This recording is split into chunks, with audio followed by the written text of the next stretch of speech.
میرا دل بھی چمکا دے چمکانے والے، میرا دل بھی چمکا دے۔ چمک تجھ سے پاتے ہیں سب پانے والے، میرا دل بھی چمکا دے چمکانے والے۔ تو یہ کس سے کہہ رہے ہیں آپ؟ یہ آپ کس سے کہہ رہے ہیں؟ اور چمک کس سے سب پاتے ہیں؟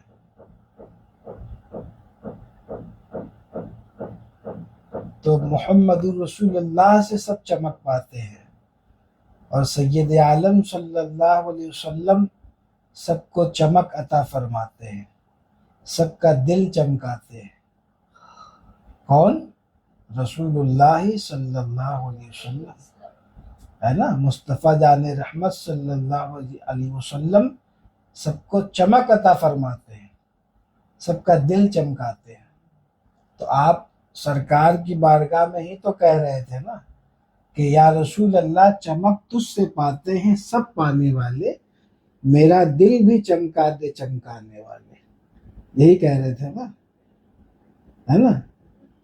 تو دل کے چمکنے کے لیے اور چمک پانے کے لیے رسول اللہ صلی اللہ تعالی علیہ وسلم کی بارگاہ میں عرض کر رہے تھے، تو دل چمکانے کے لیے ایک شرط ہے کہ دل کب چمکے گا، دل کب روشن ہوگا؟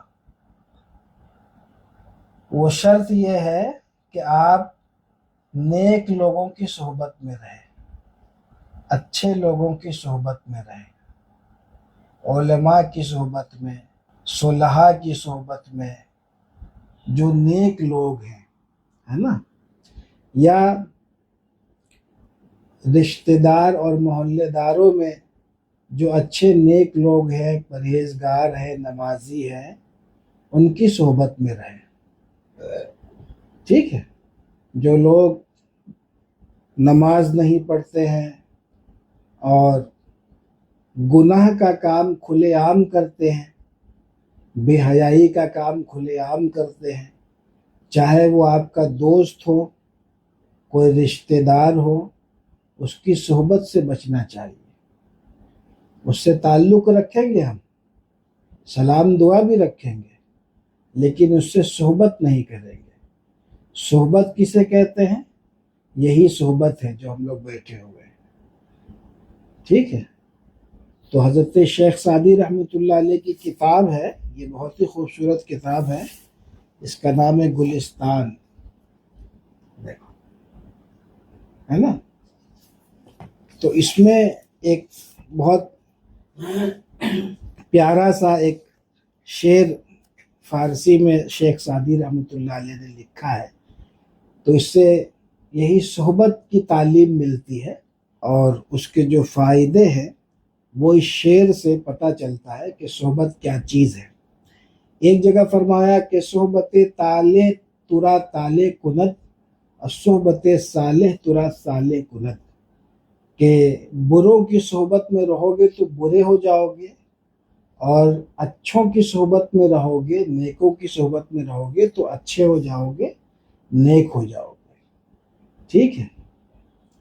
تو دیکھو کہتے ہیں کہ گلے خوشبوئے در حمام روزے، رسید از دست محبوب بدستم، کہ ایک روز ایک دن حمام میں ایک خوشبودار مٹی ایک مہربان محبوب کے ہاتھ سے میرے ہاتھ میں آئی۔ حمام کہتے ہیں غسل خانے کو، پہلے زمانے میں بڑا حمام ہوتا تھا جہاں سب لوگ وہاں ایک ہی جگہ نہاتے تھے، اس میں گرم پانی بھی ہوتا تھا، ٹھنڈا پانی بھی ہوتا تھا، تو اس کو حمام کہتے ہیں۔ آج بھی ترکی وغیرہ میں اس طرح کا نہانے کا وہ حمام کا نظام ہے۔ تو اس زمانے میں مٹی جو ہے، جیسے آج ہم لوگ صابن استعمال کرتے ہیں نا، تو خوشبودار مٹی جو ہے وہ بدن میں رگڑنے کے لیے استعمال میں آتا تھا۔ تو ایک خوشبودار مٹی کسی مہربان محبوب نے میرے ہاتھ میں دیا، یعنی گلے خوشبوئے در حمام روزے، رسید از دست محبوب بدستم، بدو گفتم کہ مشکی یا عبیری، کہ از بوئے دل آویزے تو مستم۔ تو میں نے اس سے کہا کہ تو مشک ہے یا عنبر، یعنی مٹی جو میرے ہاتھ میں آئی تو میں نے مٹی سے پوچھا کہ تو مشک ہے یا عنبر ہے، تیری دلکش خوشبو نے مجھے مست کر دیا۔ اب اس کو صابن کی مثال سے ہم سمجھ سکتے ہیں۔ صابن کوئی اچھا سا جو ہم نہانے کے لیے جب لیتے ہیں تو اس میں بہت اچھی خوشبو نکلتی ہے نا، تو ایسی مٹی سے وہ پوچھ رہے ہیں کہ یہ تیرے اندر جو ہے تو جو ہے مشک ہے یا عنبر ہے، مٹی سے پوچھ رہے ہیں۔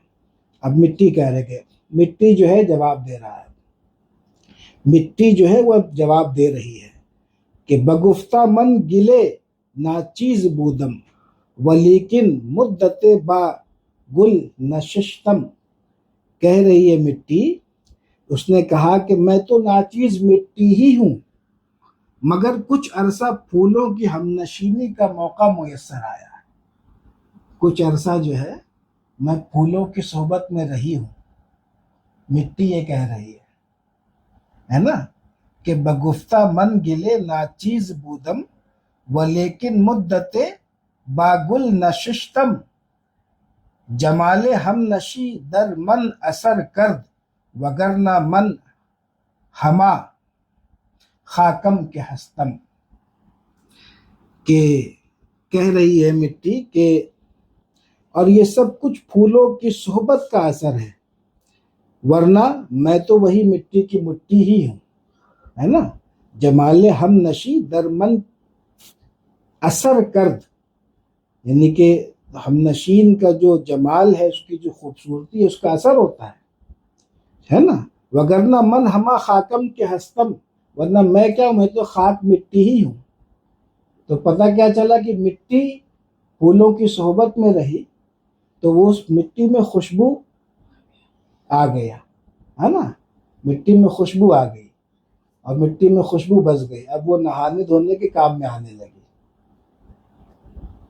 تو کیا پتہ چلا، اگر تم اچھوں کی صحبت میں رہو گے تو تمہارے اندر بھی وہی ایسے ہی اچھائی آ جائے گی جیسے مٹی کے اندر میں پھولوں کی خوشبو آ گئی، اور اگر بروں کی صحبت میں رہو گے تو خدا نخواستہ اللہ محفوظ رکھے تمہارے اندر بھی وہ برائی آ سکتی ہے جو اس برے کے اندر میں، اس برے انسان کے اندر میں، چاہے وہ دوست ہو یا رشتہ دار ہو یا کوئی بھی ہو، ٹھیک ہے نا۔ اسی طریقے سے جو آپ لوگ انٹرنیٹ وغیرہ جیسے گیم وغیرہ کھیلتے ہیں تو وہ بھی ایک طرح کی صحبت ہے، وہ بھی جو ہے ایک صحبت ہے، تو اس سے بھی یہ سمجھنا چاہیے کہ ہم کس کی صحبت میں بیٹھے ہیں۔ اور ظاہر سی بات ہے کہ ہم تو اپنا اثر گیم پر نہیں ڈال سکتے، وہ تو ایک ڈیزائنڈ ایک گیم ہے، تو جو بھی اثر اچھا یا برا ہوگا وہ ہم پر ہی ہوگا۔ کیا خیال ہے؟ تو اس لیے یہ ہمیشہ یہ مثال یاد رکھیے گا، اور اس طریقے کا کوئی گیم جو دماغ جس سے جو ہے وہ پریشان ہو اور بری باتوں کی طرف لگائے، اور یہ کہ مطلب جو ہے بہت سارا گیم تو اس میں معاذ اللہ جو ہے وہ اسلام کا مذاق بھی اڑایا جا رہا ہے، اور کچھ ایسے بچوں کی ذہن سازی کی جا رہی ہے، تو اس قسم کے گیم وغیرہ بھی کھیلنے سے گریز پرہیز کرنا چاہیے، ہے نا۔ پھر ایسا گیم جس میں عورتوں کا جسم دکھایا جائے اس سے بھی بچنا چاہیے، توبہ استغفار کر کے اس کو بند کر دینا چاہیے، ٹھیک ہے نا۔ تو گیم ایسے ہی کھیلو جس میں جو ہے کارٹون باکس وغیرہ کا ہوتا ہے، کارٹون وہ چلتا رہتا ہے ایسا باکس کا، یا اس ٹائپ کا کچھ ایسے جانور وغیرہ، ٹھیک ہے نا۔ تو یہ سب بھی جو ہے صحبت کے مثل ہے، تو اس کو پھر یاد رکھیے گا، اس کو پھر انشاءاللہ 2-4 روز بعد ہمیشہ اس کو پڑھ کے سناتے رہیں گے نا، تو یہ فارسی کا شعر بھی آپ لوگوں کو یاد ہو جائے گا۔ یاد کرنا چاہیں گے تو کوئی مشکل نہیں، ایک دن میں یاد کر لو گے تم لوگ، لیکن ویسے ہی پڑھ کے اس کو سناتے رہیں گے۔ تو ایک دفعہ پھر سے پڑھ دیتے، دیکھو کتنی خوبصورت زبان ہے فارسی، ہے نا، کہ گلے گلے خوشبوئے در حمام روزے، رسید از دست محبوب بدستم، بدو گفتم کہ مشکی یا عبیری، کہ از بوئے دل آویزے تو مستم، بگفتہ من گلے ناچیز بودم، ولیکن مدت با گل نشستم، جمال ہم نشی در من اثر کر، وگرنہ من ہما خاکم کے ہستم. ٹھیک ہے، تو اس کو یاد رکھیے گا، اس مثال کو یاد رکھیے گا. اللہ تعالی ہمیں نیکوں کی صحبت میں رہنے کی توفیق مرحمت فرمائے. سبحانک اللہم و بحمدک واشہد ان لا الہ الا انت استغفرک و اتوب الیک. یا اللہ یا رحمان یا رحیم، دل مارا کن مستقیم بحق ایاک نعبد و ایاک نستعین. اهدنا الصراط المستقیم صراط الذین من النبیین والصدیقین والشہداء والصالحین. الفاتحہ.